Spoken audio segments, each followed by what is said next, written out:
Winter special super tasty chicken recipe. নমস্কার বন্ধুরা, আমি সঞ্চিতাস এসেন্স রেসিপিস ইউটিউব চ্যানেলে আপনাকে স্বাগত। নিশ্চয়ই ভালো আছেন, সুস্থ আছেন এবং আনন্দে আছেন। এই শীতের দিনে মাংসে একটু অন্যরকমভাবে করলে পারে বেশ অন্যরকম ভালো লাগে।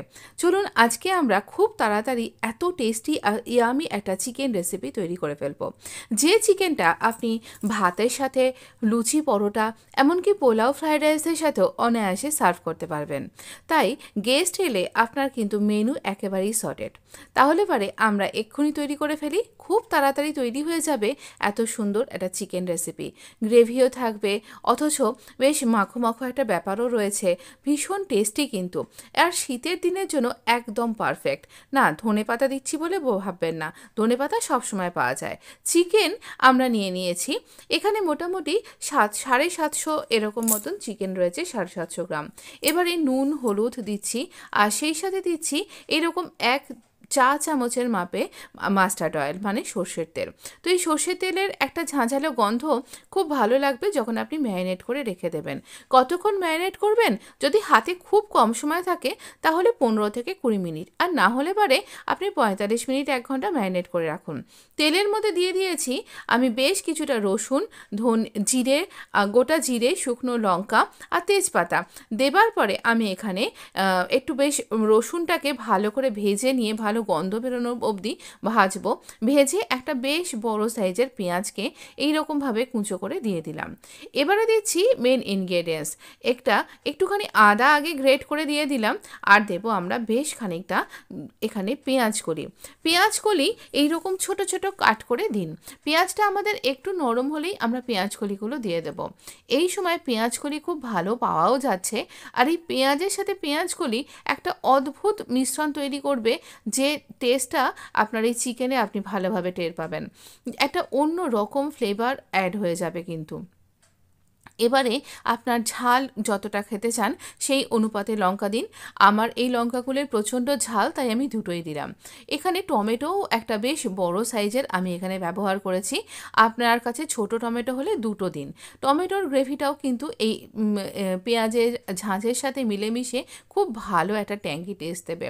এবারে দিয়ে দিচ্ছি আমরা এই চিকেনটা এই সময়তেই, বা সবজিগুলো সব কিছু আমরা হাই ফ্লেমে নাড়াচাড়া করে ভাজা করব। এখানে না আমি ক্যাপসিকাম দিইনি, এখানে মেন ইনগ্রেডিয়েন্টস হচ্ছে পেঁয়াজ আর এই পেঁয়াজ কলিটা। আপনি পেঁয়াজ কলি বা পেঁয়াজের পরিমাণ আপনার চিকেনের পরিমাণ অনুযায়ী বাড়িয়ে বা কমিয়ে নিতে পারেন। তো এই ঝাঁঝালো গন্ধটা পেঁয়াজের সাথে মিশে অপূর্ব লাগবে। আমার মনে হলো একটু হলুদ কম পড়ে গেছে, তাই জন্য আমি আর একটু হলুদ অ্যাড করলাম। তো এই রকমভাবে আমরা খুব ভালো করে এটাকে নাড়াচাড়া করতেই দেখতে পাবেন মাংসর থেকেও জল ছাড়তে শুরু করে দিচ্ছে, আর পেঁয়াজ গলিয়ে পেঁয়াজ, টমেটো সব কিছুর থেকেই একটা জল ছাড়বে। আমি একটুখানি চাপা দিয়ে হতে দিলাম, দেখুন আরও বেশি জল ছাড়ছে। আর মাংসটা একটু বেশি ভালো করে নরম করার জন্য আমি এখানে 1 কাপ মতন জল ব্যবহার করলাম। আপনি আপনার পরিমাণ মতন জল ব্যবহার করুন। আর আমি এখানে, আমার খুব তাড়া রয়েছে, তাই ফ্লেমটাও একটু বাড়িয়ে রেখেছি, খুব হাই না হলেও মিডিয়াম টু হাই। এটা একদম স্লো কুক করলে সব থেকে ভালো হয়। তো এবারে দেখুন আমার মাংস প্রায় হয়ে এসছে, কিন্তু মনে হলো যে আরেকটুখানি জল দিলে আমার একটু গ্রেভিটা বাড়বে, তাই জন্য আমি একটু জল দিলাম। আপনার যদি গ্রেভির দরকার সেরকম না থাকে তাহলে এই সেকেন্ড টাইম জলটা আপনি কিন্তু স্কিপ করতেই পারেন। তো এটা এরকমভাবে একটুখানি চাপা দিয়ে হতে থাকুক, তাহলেই এটা হয়ে যাবে। মাংস প্রায় হয়ে এসছে। তো এই রকম দেখুন, আমার এই রকমই গ্রেভি আমি পছন্দ করছি, তাই এই রকম পর্যায়ে আমি দিয়ে দিলাম গরম মশলা। এই গরম মশলার সাথে মিলেমিশে একাকার হয়ে দুর্দান্ত লাগবে কিন্তু।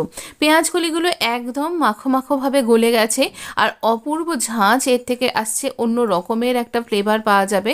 তো এটা আপনি রুটি দিয়েও খেতে পারেন, এমনকি রুমালি রুটির সাথেও দুর্দান্ত লাগবে। আমি একটু স্ট্যান্ডিং টাইম দিয়ে এটাকে পরিবেশন করছি। দেখুন কতটা টেম্পটিং হয়েছে, একদম অন্য রকম। এই শীতের দিনে যদি কোনো চিকেন খেতে চাইছেন তাহলে এই রেসিপিটা একবার ট্রাই করে দেখুন। আমি আপনাকে অবশ্যই বলতে পারি আপনার নিশ্চয়ই ভালো লাগবে। ভীষণ সুস্বাদু আর খুব ভালো লাগবে, ইজি তৈরি হয়ে যায়, অথচ একটা সবুজ সবজিরও ব্যবহার হয়ে গেল, অথচ বেশ সুন্দর অন্য রকমের টেস্ট খেতে লাগবে। এটা রুটির সাথে যদি আপনি খাচ্ছেন তাহলে এই রকমভাবে একটুখানি ঝোল রাখুন। আর পরোটা, বা আপনি যদি একেবারে ফ্রাইড রাইস বা এরকম পোলাওয়ের সাথে খাচ্ছেন থাকেন তাহলে আরও একটু ঝোলটাকে কমিয়ে নিন। মোট কথা এই রেসিপিটা এই শীতের জন্য একদম পারফেক্ট। অবশ্য করেই কিন্তু ট্রাই করুন। যদি ট্রাই করছেন আমাকে লিখে জানাতে ভুলবেন না কমেন্ট বক্সে প্লিজ যে আপনার কীরকম লাগলো।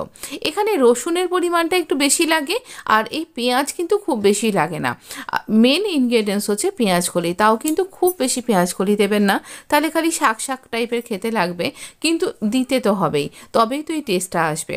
তাহলে ভালো যদি লাগে বন্ধু একবার অবশ্য করে লাইক যে বাটনটা আছে সেটা প্রেস করে দিন। আর যদি এই ধরনের ভিডিও আপনি আমার চ্যানেলে বারবার পেতে চান তাহলে পরে আমার চ্যানেলটা সাবস্ক্রাইব করে নোটিফিকেশান বেলটা অন করতে কিন্তু ভুলবেন না।